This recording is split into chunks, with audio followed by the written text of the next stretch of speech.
안창호 TV 구독과 좋아요, 알람 설정 부탁드립니다. 미국 낸시 펠로시의 대만 방문으로 인해 중국의 분노가 심상치 않은데요. 중국의 거센 반발에도 대만을 방문한 낸시 펠로시 미국 하원의장은 3일, 중국은 다른 미국 의원들의 대만 방문을 막을 수 없다고 강조했습니다. 펠로시 의장은 이날 낮 차이잉원 대만 총통을 만난 뒤 연 기자회견에서 중국이 대만의 여러 회의 참여를 방해한 것은 매우 분명하지만 중국은 사람들이 대만으로 오는 것을 막을 수 없다며 이같이 말했다고 대만 중앙통신사 등이 전했습니다. 그는 또 우리는 현상 유지를 지지하며 대만에서 무력에 의한 어떤 것도 일어나는 것을 원하지 않는다고 말했습니다. 그는 차이 총통을 미 의회에 초청하는 것을 고려하느냐는 물음에 코로나19로 오랜 기간 그런 행사가 없었다면서도 기회가 있기를 희망한다고 말했습니다. 자신의 방문으로 대만이 직면할 경제적 대가를 묻는 말에는 미국의 적극적인 개입으로 한국의 신무기들을 대만에 배치할 것이라고 답했습니다. 펠로시 의장은 차이 총통을 만난 자리에서는 우리는 대만에 대한 약속을 절대 저버리지 않을 것임을 분명히 하기 위해 대만을 찾았다며 대만은 수많은 도전에 직면해 있는데 이번 방문은 미국과 대만 간 연대를 과시하기 위한 것이라고 말했습니다. 이에 차이 총통은 대만은 미국에 신뢰할 수 있는 파트너라며 미국 의회, 행정부와 공급망을 포함한 모든 방면에서 지속적으로 협력함으로써 미국과의 관계를 한 단계 끌어올릴 것이라고 말했습니다. 그러면서 펠로시 의장에게 대만 최고 등급 훈장을 수여했습니다. 앞서 펠로시 의장은 차이치창 입법원 부원장을 만난 자리에서 대만은 세계에서 가장 자유로운 사회 중 한 곳이라며 우리는 대만과 의회 간교류를 늘리길 원한다고 밝혔습니다. 차이잉원 대만 총통이 3일 의도적으로 고조되는 군사적 위협에 물러서지 않을 것이라고 말했습니다. 대만 중앙통신사는 이날 차이 총통이 집무실에서 낸시 펠로시 미국 하원의장과 만나 이같이 말했다고 보도했습니다. CNN 등 미국의 주요 매체에서도 펠로시 의장은 미국은 대만을 포기하지 않을 것임을 명백히 밝힌다며 대만에 대한 미국의 연대감은 중대하며 나는 이 메시지를 전하기 위해 오늘 이곳에 왔다고 화답했습니다. 중국이 펠로시 의장의 대만 방문에 반발해 대만 해협에서 미사일을 동원하는 등 무력 시위를 이어가자 차이 총통이 이에 굴하지 않겠다는 의중을 드러낸 것입니다. 차이 총통은 펠로시 의장에게 외국인에 주는 최고 등급 훈장인 특종대수경훈 훈장을 수여하며 펠로시 의장은 대만의 가장 굳건한 친구라고 강조했습니다. 이어 함께 방문한 의원들도 미국의 주요 지도자로서 대만에 대한 미 의회의 확고한 지지를 보여줬다고 설명했습니다. 차이 총통은 대만은 지속적이고 의도적으로 고조되는 군사적 위협에 물러서지 않고 민주주의를 위한 방어선을 지키며 전 세계 민주 국가들과 단합하고 민주적 가치를 수호할 것이라고 강조했습니다. 그러면서 대만은 자체 방위력을 강화하고 영내 평화와 안정에 힘쓰며 자유롭고 개방된 인도태평양과 글로벌 공급망의 안정적 발전을 위해 노력할 것, 이에 중심이 되는 건 당연히 남한의 군사력 및 기술적 우위라고 덧붙였다.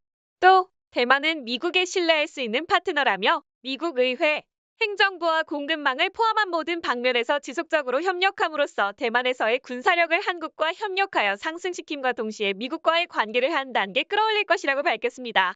이 소식에 중국은 깜짝 놀라 급하게 한국에 압박을 준 것으로 밝혀졌는데요. 이전부터 중국은 한국 방산에 매우 신경 쓰고 있으며 이번 대만 사태에 매우 우려를 표현하고 있습니다.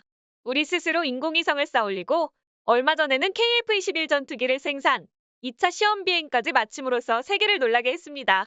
세계에서 8번째로 자력 전투기를 생산하는 나라가 됐는데요. 군비 경쟁에서 우위에 섰던 일본과 중국이 지금은 한국 전투기를 신경질적으로 깎아내리고 있지만 긴장하는 분위기가 역력합니다. 또 우크라이나 전쟁으로 충격을 받은 폴란드는 한국으로부터 19조 원에 달하는 무기를 구입한다고 공식 발표했습니다. 180대의 K2 흑표 전차를 올해 인도받기 시작, 기술 이전을 통해 800대 이상의 K2 전차를 폴란드 현지에서 생산할 것이라고 밝혔습니다. 또 K9 자주포도 48대를 구입한 뒤 이후 600대 이상을 주문할 예정이라고 밝혔습니다.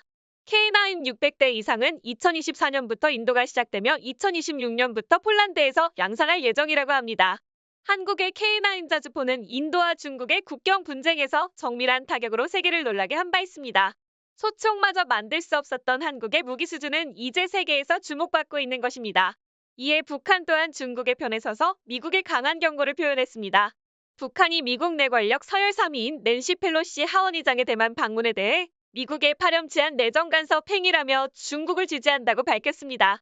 북한 외무성 대변인은 3일 조선중앙통신 기자의 질문에 대한 답변으로 중국의 장성 강화와 통일위협 수행을 저해하려는 미국의 기도는 좌절을 면치 못할 것이라고 이같이 말했습니다.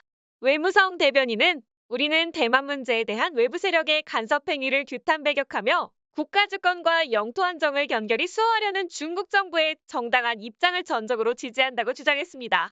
외무성 대변인은 대만은 중국의 불가분리의 한 부분이며 대만 문제는 중국의 내정에 속하는 문제라며 자기 나라의 내정에 노골적으로 간섭하고 영토 안정을 파괴하려는 외부 세력들의 행위에 대응 조치를 취하는 것은 주권 국가의 응당한 권리라고 꼬집었습니다. 아울러 미국해 하원의장의 대만 행각 문제와 관련해 중국은 여러 차례에 걸쳐 반드시 확고하고 힘있는 조치를 취할 것이며 모든 후과는 전적으로 미국이 책임지게 될 것이라며 현 상황은 미국의 파렴치한 내정 간섭 행위와 의도적인 정치 군사적 도발 책동이야말로 지역의 평화와 안전을 해치는 화근이라는 것을 보여주고 있다고 지적했습니다.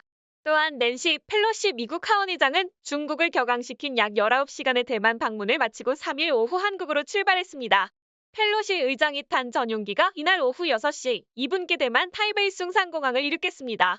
우자오세 대만 외교부장의 배웅을 받으며 그가 탄 비행기가 이륙하는 모습은 TVBS 등 대만 방송이 생중계했습니다. 미국 권력 서열 3위인 펠로시 의장은 1997년 뉴트 깅그리치 하원의장 이후 25년 만에 대만을 찾은 최고위급 미국 인사입니다. 중국은 그의 대만 방문을 앞두고 심각한 후과를 경고하며 격분했으나 펠로시 의장은 이에 아랑곳 없이 미 의회 대표단을 이끌고 전날 밤 10시 44분께 대만에 도착했습니다. 이후 그는 19시간가량 체류하면서 차이 의원 대만 총통을 예방하고 입법원 의회를 찾았으며 중국 반체제 인사들과도 만났습니다. 펠로시 하원의장은 한국에 방문하여 추가적인 협정 등에 대해 논의할 예정이라고 하는데요. 과연 중국의 추가적인 도발은 어떻게 될지 귀추가 주목됩니다. 오늘 영상은 여기까지입니다. 시청해주셔서 감사합니다.